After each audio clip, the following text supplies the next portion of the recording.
Coming up on Network Africa.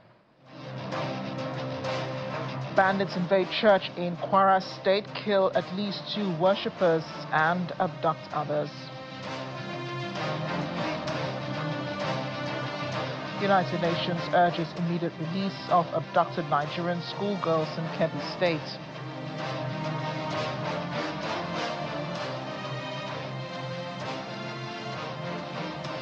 Ghana's President John Mahama calls for what he calls strategic unity among African nations.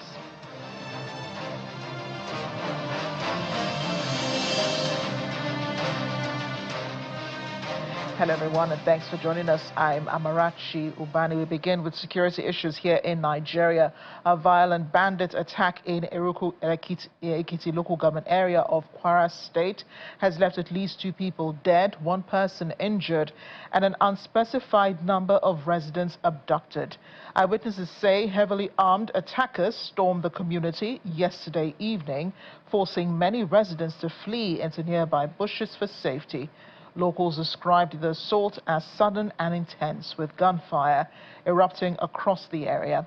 A video posted online showed an attack on a church in the community as they held a midweek service, which was being streamed online. Police say a worshipper was killed during the attack, while another victim's corpse was found in the bush. Community members report that Eruku has endured near constant attacks over the past 3 weeks, with repeated raids occurring despite multiple distress calls to local authorities. Fear and anxiety are among mounting issues, with residents struggling to protect themselves and their families. The Kwara State Police Command has confirmed the attack and the casualty figures as well, noting the police operatives are working alongside local vigilante who quickly responded to the gunfire.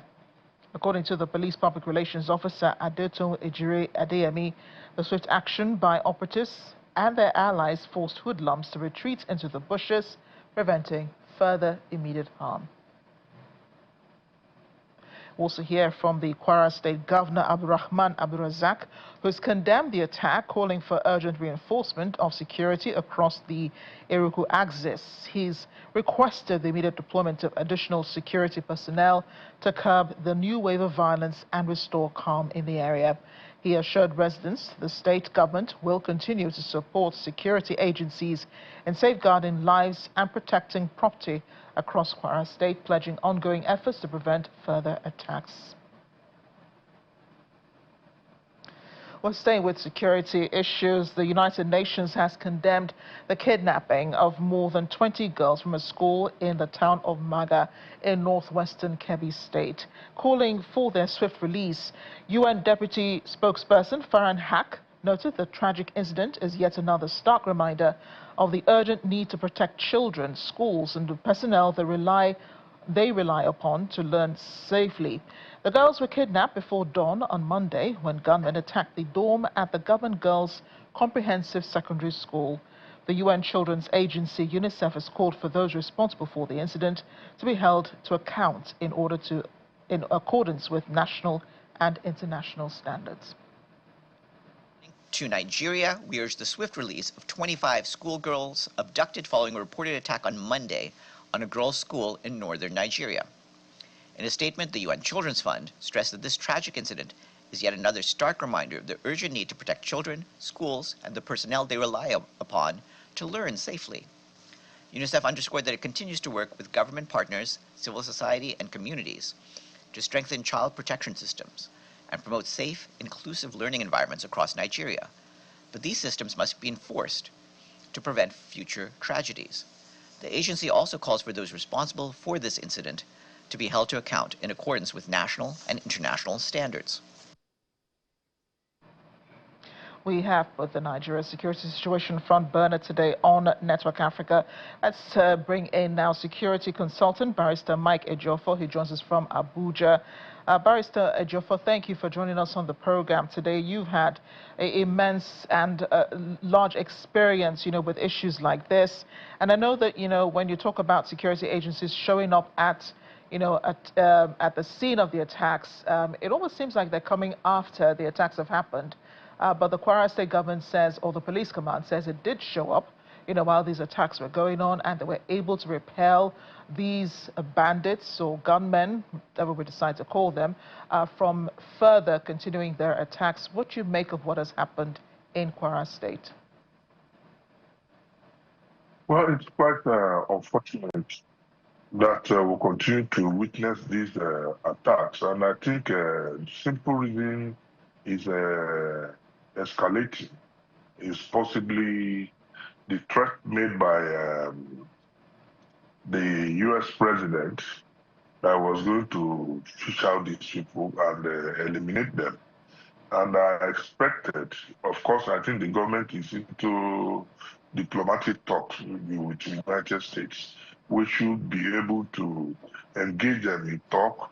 You see, I think people are misunderstanding when they talk about attacking the terrorists, not invading Nigeria. Nigeria is a sovereign nation. And I believe with the assistance in terms of technology and cooperation, America will assist us in getting these people out. But really, it's quite disturbing. In the past one, we've had series of attacks, and mass abduction, in Kebbi State. So it's quite disturbing. Yeah, but we're talking about Kwara State. This is a community that has complained severally, apparently, about, these banditry attacks. And then you had, I'm sure you've seen the video online of people at a church holding a service. If you could see, the outside, you can tell this is happening in the daytime. Well, there is still some light in Kwara State. And then, these bandits raided the church. We see them taking the people's bags. We see people run into the church offices. And then, the bandits actually finding them out and then, firing shots and then kidnapping and abducting some of them. These attacks are quite worrying. And I know that, as a security person, you would say, security agencies are doing their best. But, to the rest of Nigeria, it doesn't really seem like anything is going on. There does seem to be some lethargy, with the security forces on the ground. No, like the police said that they were able to repel them. I think that's what I watched the video. Like I said when we started, it's really quite disturbing. And I wouldn't say that like you rightly said, we need to encourage our security forces. I wouldn't say that they are not doing well. They are trying, but you need to put in more efforts because what every Nigerian is interested in is to ensure that people go about their normal duties. As it is now, people are afraid, everybody is scared, nobody can go out carrying out his or her normal duties. So I think we should be, luckily again, you see the president has cancelled this showing concern and that intend to fight this. But I believe very strongly that we need collaboration from foreign countries, and not only that, the cooperation of our citizens. Yeah, I'll continue to maintain, and I don't know why government is hesitating in doing that.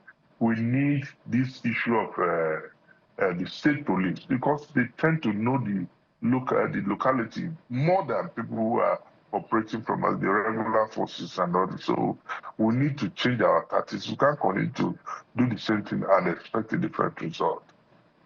When you're talking about cooperation from the Nigerian communities, I get the part where you're talking about state policing, and I know that the vigilante, people have had to rely on vigilante now for security because you call on the Nigerian military. Sometimes they do take hours to get to the place, I guess, because of the terrain itself, and maybe we don't know exactly what really holds them back.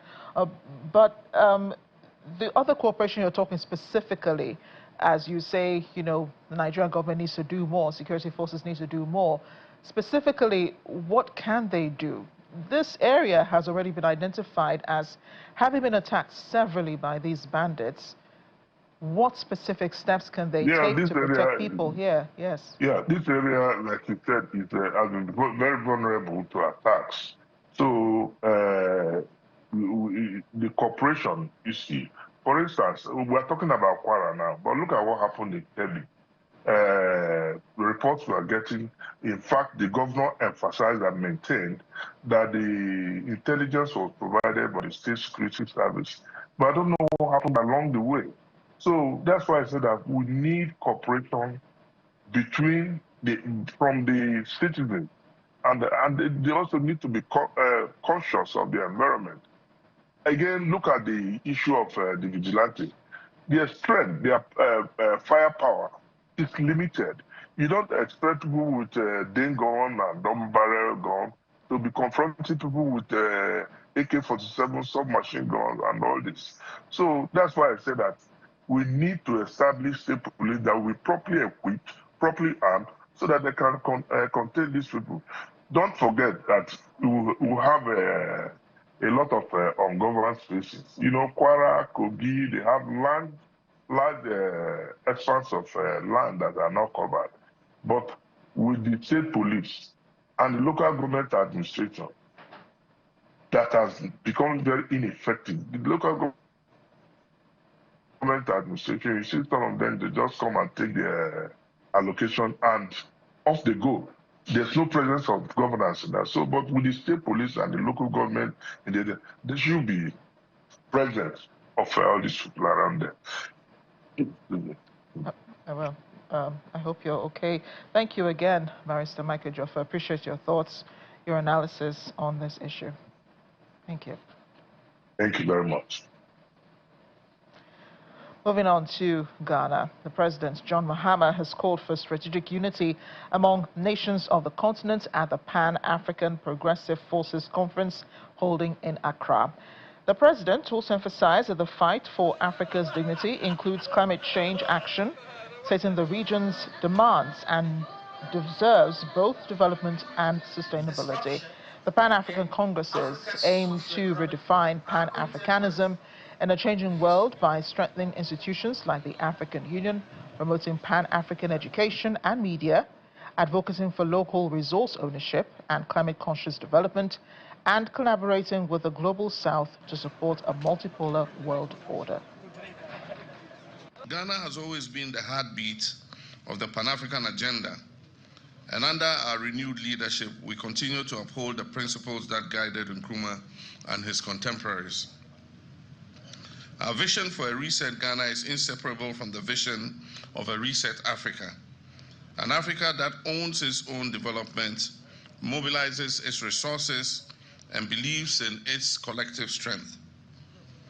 We're deepening our commitment to running an economy that creates opportunities for all our people, a fair and transparent governance system that respects the rights and dignity of labor, a global Africa that negotiates from a position of strategic unity, a regional integration that brings us closer through trade, infrastructure, and innovation, and peace and security across all our borders, because instability anywhere in Africa affects us all.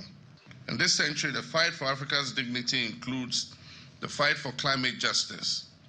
Africa contributes the least to global emissions, and yet suffers disproportionately from droughts, cyclones, rising temperatures, and flooding.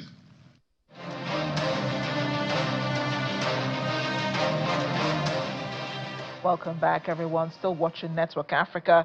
Eswatini has confirmed for the first time it received $5.1 million from the United States in exchange for accepting third country deportees.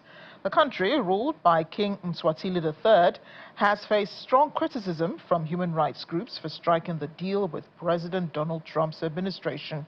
However, details of the agreement have not been disclosed, and the government faces court action from human rights lawyers who say the secretive deal is unconstitutional.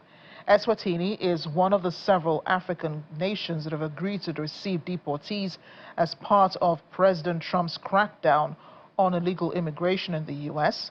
The finance minister says the money has been deposited into the account of the National Disaster Management Agency, but cannot be used until it is formally approved by the government.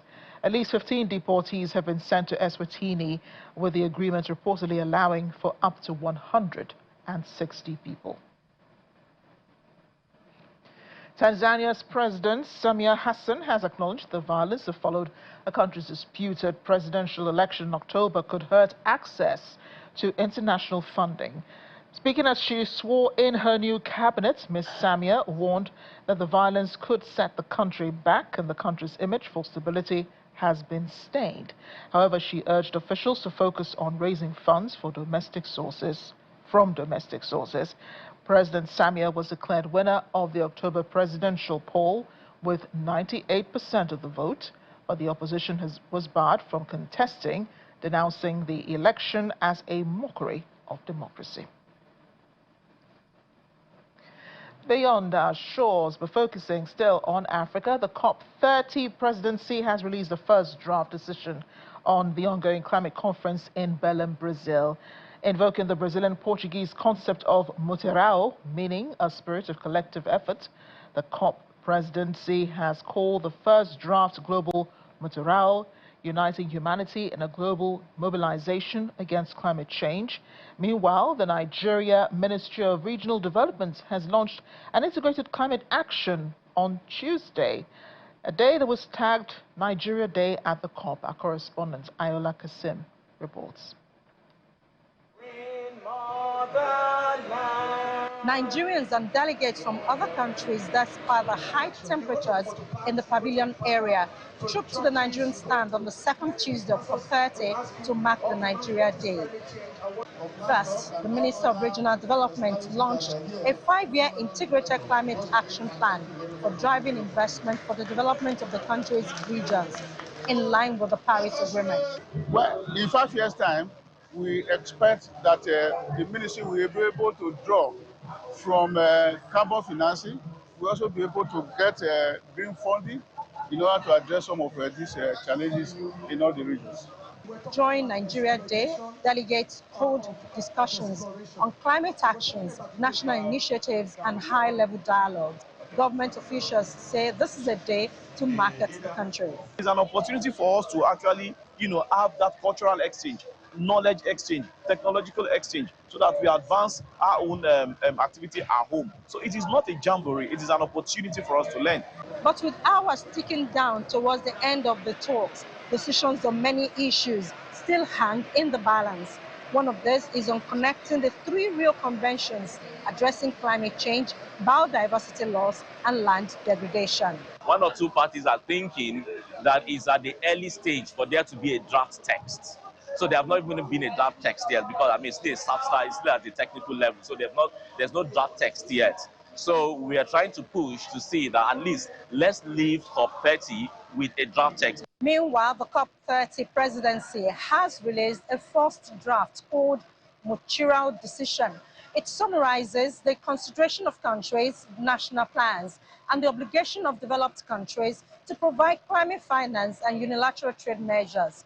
But experts say the roadmap to transition away from fossil fuel it presents falls too short for what is needed to avert global climate crisis. From the Hangar Convention and First Center of the Amazon in Belém, Brazil, Ayola Kasim, Channels Television News. And back here in Lagos, the management of Ebute Metta General Hospital has created awareness on diabetes, particularly for children living with the condition called type 1 diabetes mellitus.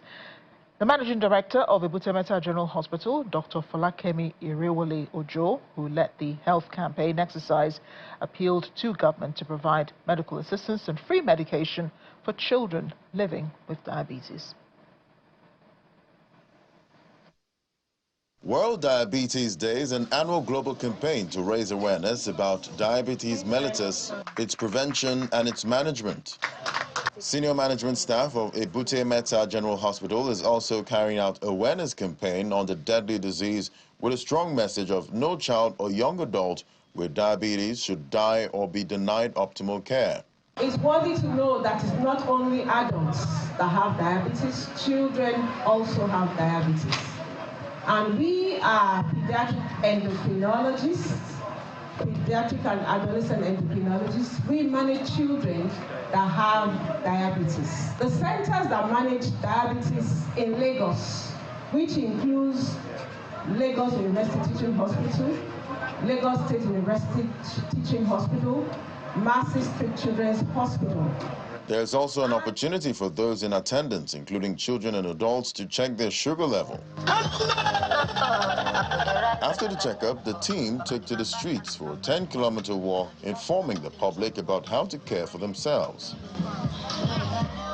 Some of the children in attendance encouraged diabetic parents to speak up in order to receive all necessary care. I say a really big thank you for the government because they really tried. Because not every children or every children around the world is opportune to this type of program. I want government to assist the hospitals because they are the medium in which the whole thing is being passed through. So if they are assisted, I feel they can help a lot of people.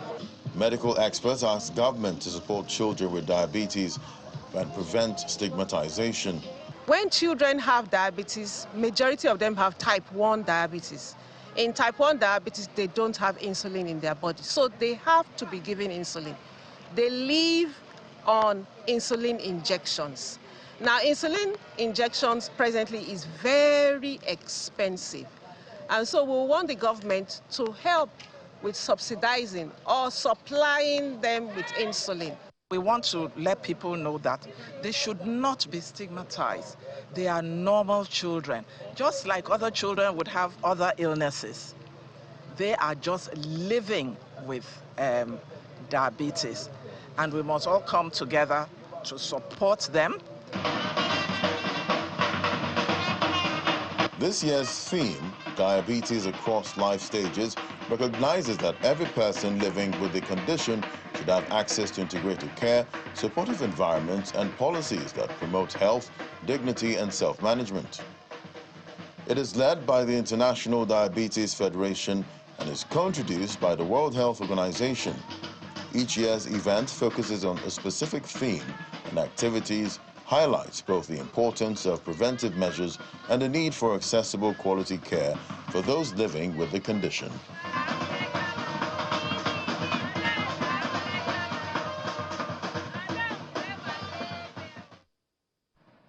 And did you know that there are penguins here in Africa? That's right. The African penguin Siphoniscus demessus is the only penguin species that lives on the African continent, specifically along the southwestern coastlines of South Africa and Namibia. The African penguin, also known as the Cape penguin or South African penguin, is typically small to medium in size, standing about 60 to 70 centimeters. Like all other penguins, this species does not fly. No penguin does. Instead, it features characteristic pink patches of skin above the eyes and a black facial mask, as you see there in the picture. And those are the penguins we have here in Africa. Unique, just like the continent. And just before we go, a happy International Men's Day to all the men out there. We appreciate you so much. Thanks for watching Network Africa. I'm Amarachi Ubani.